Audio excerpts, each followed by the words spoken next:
Hey all. So as I hinted at before, this one is going to be all about notebooks. Um, so I've been using notebooks seriously for about a decade now. And when I say seriously, I don't mean some sort of productivity guru, but rather that I've stuck with them, seen what works and what doesn't, and how my use has changed over time.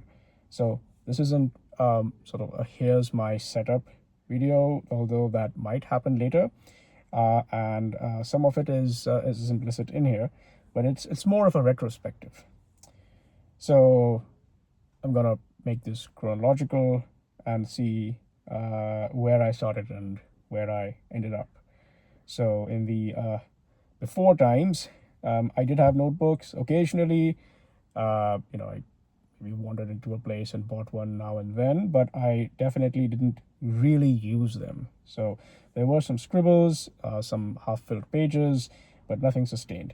And that's sort of an important point because it's easy to look at someone else and then try to get something that you think will work for you, except it never magically works that way, because it ends up being sort of an object and not really a tool for you. And so the beginning for me was around about 2016 when I ended up buying a Baron Fig notebook. I think it was the Confidant. And I decided to write a bit every day. Um, I'm not sure what sparked this. My best recollection is that I read The Artist's Way. If you know about this book by Julia Cameron, there's this concept of daily pages, and I felt like I should do this. And so I was motivated to do that, and I bought one and I filled it up, and then I bought another and filled that up. And so this was sort of the momentum for me. And I sort of internalized this fact that I like to write things down, and I think this sort of identity shift is more important than sort of the details of whatever notebook you buy. Uh, and so moving on, and sort of to that point, why the this sense of you being the kind of person who uses this is more important than a specific notebook is because I stopped using Baron Fig because I discovered maybe other sort of Japanese stationery. Brief shout out to Jet Pens here, from where I bought a lot of stuff. And I discovered a few things that became mainstays for me. In particular, the Midori MD A5 size notebook. Um, and along with that, also, I discovered that the A5 form factor really clicked for me as a sweet spot. Because if you go looking, there are all kinds of sizes, really different purposes, different use cases, different places, different ways. Uh, you likely find something else that sort of just works for you. But this one just worked for me. It was sort of big enough and small enough, and I kept numbering them as I went. And I think right now I'm on number 11, and it turned out to be a good sort of thinking surface for me over the years, and I really sort of value that.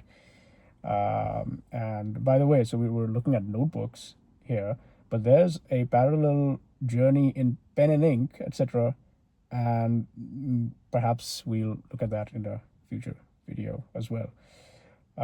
One thing I definitely appreciate now is this sort of continuity, which I get when I have the same pen and the same ink and the same notebook over many years.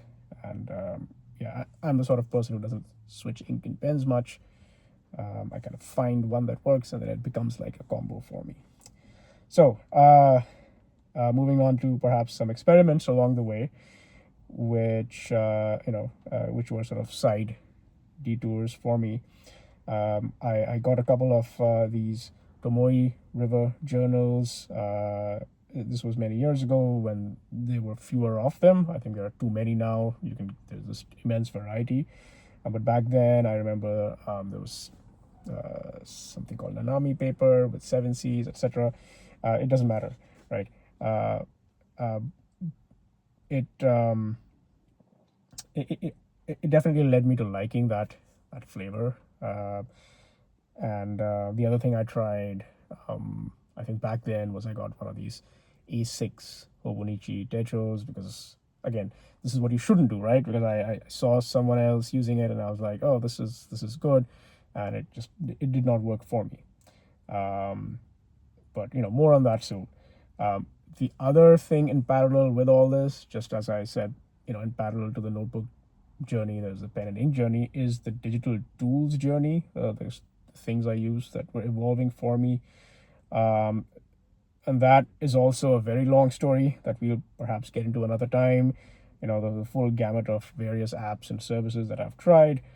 And, oh my God, all the unused subscriptions that I bought along the way is something we'll have to get into later.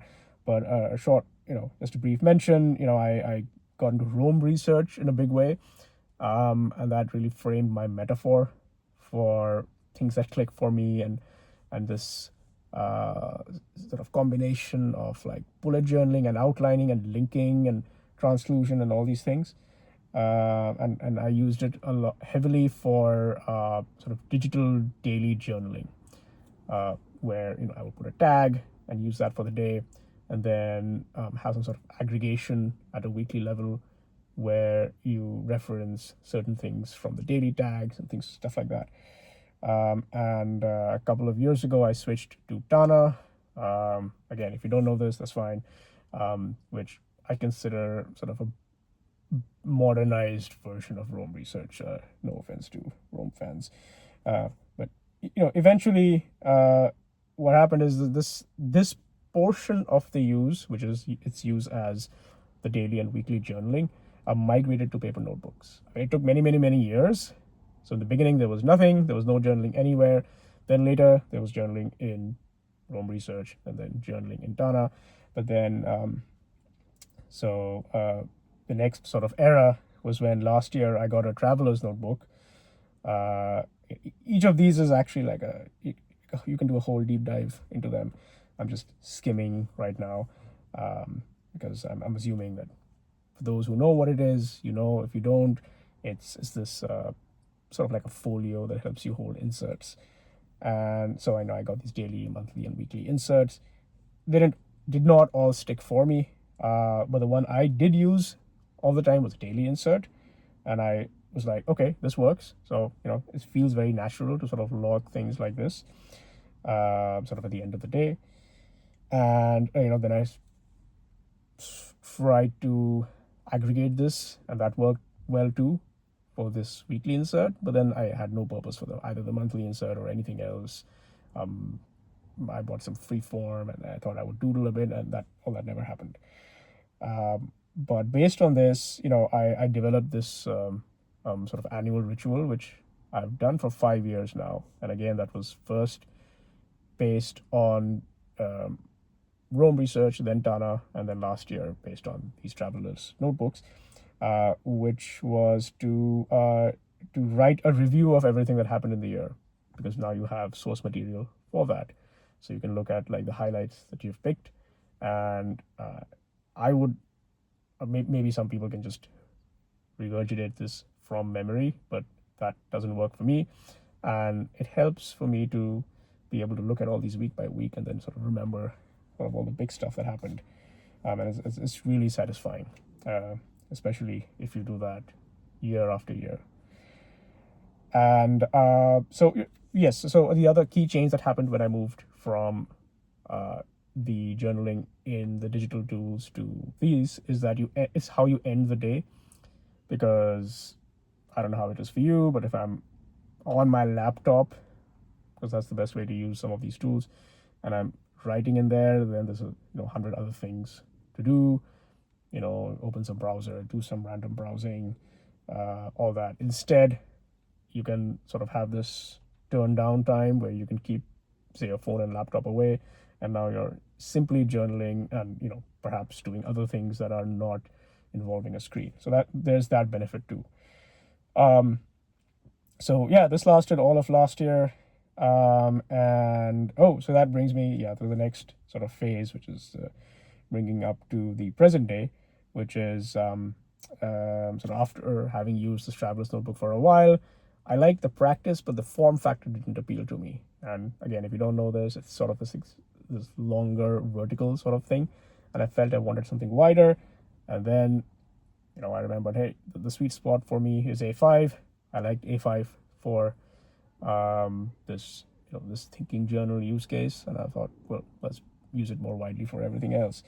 So yeah, I had got this. I picked something not quite randomly, but this Rhodia Gold book, which had nice paper, and that worked for me for several months. And then finally, again coming back to a point where I left off several minutes ago, which is, remember how that Hobonichi Techo A6 didn't work for me. Well, the Hobonichi Cousin A5 is what I finally got literally a month ago, and it's working. I love it. Okay, this is just what I wanted, just the right size. The way it lays flat, it has just the right amount of structure for me, and we'll see how it goes. But I think it's going to last a while. And what else do we want to say here? Oh yeah, so I figured out a rhythm within this journal of sort of recording daily and weekly updates, which works quite well. And this doesn't need to be the thinking notebook. I have a separate one for that. And we'll see how we feel about these two things at the end of the year. I also like to track, say, side projects, or things I like to, say, make or write, such as this video here, and just to scribble down some notes.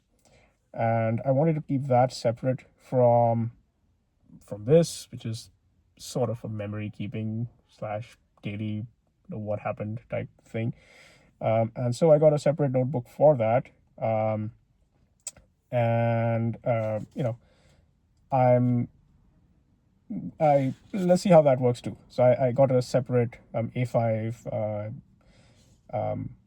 journal that is set aside just for these acts of creation, as I call it.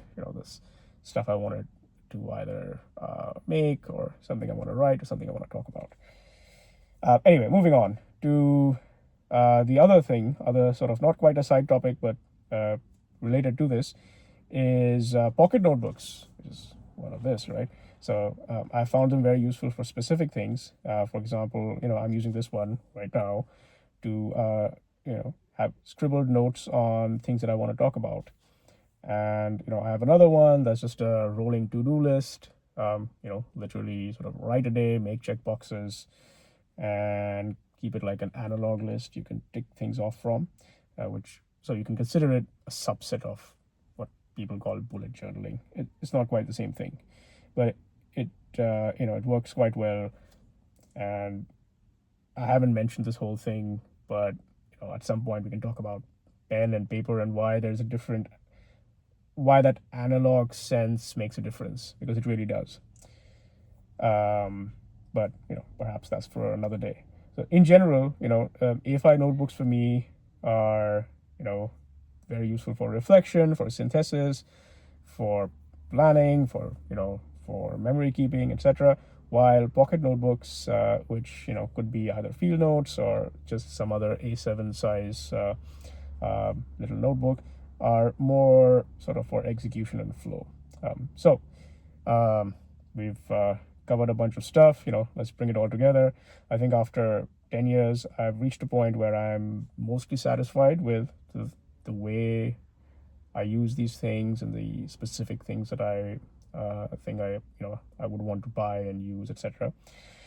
I've also realized there's no such thing as the right notebook. You grow into one or more of them, and you find what works best for you.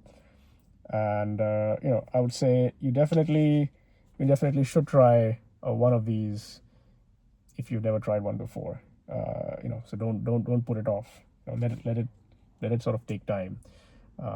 Get something and make it a habit to write something, and then see how you feel about that. And it'll feel very different than using some app on your phone.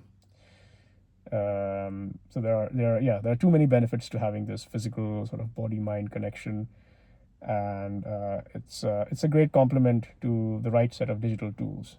This is not sort of going into hermit mode that we're talking about. It's complementing a set of other things, but it's a very specifically curated set of other things. So I feel you shouldn't have too many sort of digital tools and end up drowning in them. But yeah, we'll talk about more later. I'll end this sort of rough story now. Hope you found it useful and you're able to run your own experiments in this way. And if this sounds good, maybe we'll get into more things like this later. All right. Bye now.